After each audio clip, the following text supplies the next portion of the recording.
The Last Jedi, which introduces the porg, rite, has paved the way for director Rian Johnson to inherit the next trilogy.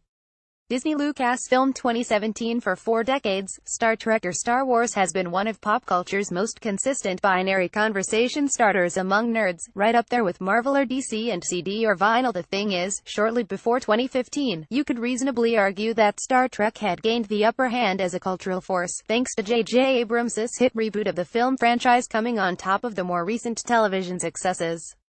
But now, 3 years after Abrams took his rebooting powers to Disney Lucasfilm and scored huge with The Force Awakens, Star Wars has surged further ahead and gained a lead that now might be insurmountable for generations.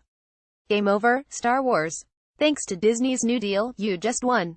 Disney and Lucasfilm announced Thursday that they will embark on a 4th Star Wars trilogy, with The Last Jedi director Rian Johnson at the helm. Not only does that move plot a course for unbroken Star Wars momentum on the big screen, as creator George Lucas' critically dubbed second trilogy disappears even further in the rearview mirror, it also sets up the perpetual relevance of everything else Star Wars for many years to come. The franchise, in effect, becomes a cultural steamroller altering what millions of people, some of them not yet born, see and hear and visit. Consider the newly announced original Star Wars TV series that Disney will feature on its entertainment streaming service, which is set to go live in 2019.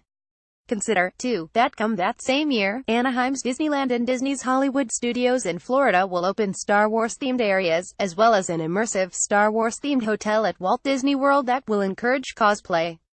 Even Lucas' coming graphic narrative museum in Southern California will be a fan destination that features Star Wars art. As Disney moves forward on all these fronts, it bears noting that Star Wars also appears poised to move beyond the Skywalker family line that has anchored the films for 4 decades. From Darth Vader through Kylo Ren, the Rian Johnson announcement signals the 4th trilogy will move beyond Lucas' narrative DNA, perhaps shedding weighty backstory like a junked Millennium Falcon. So where does that leave Star Trek? CBS is streaming its new Discovery series, so there's a glimmer of hope there. Yet, since Abrams left Paramount's Star Trek franchise, it's become a story of box office decline. Last year, Star Trek Beyond grossed $343 million worldwide, a significant dip from the previous 2 films, both guided by Abrams. This, of course, is not a debate over superior philosophical storytelling or tech effects. This is a battle for mainstream cultural domination. And as with so many things Disney these days, the commercial force favors Star Wars for decades. Live long and prosper, Star Trek. We need your narratives, even if they lack the cultural supremacy of multi-billion-dollar trilogies.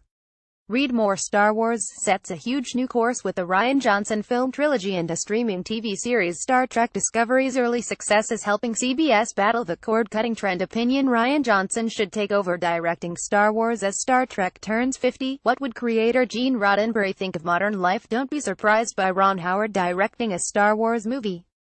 His connection began 45 years ago.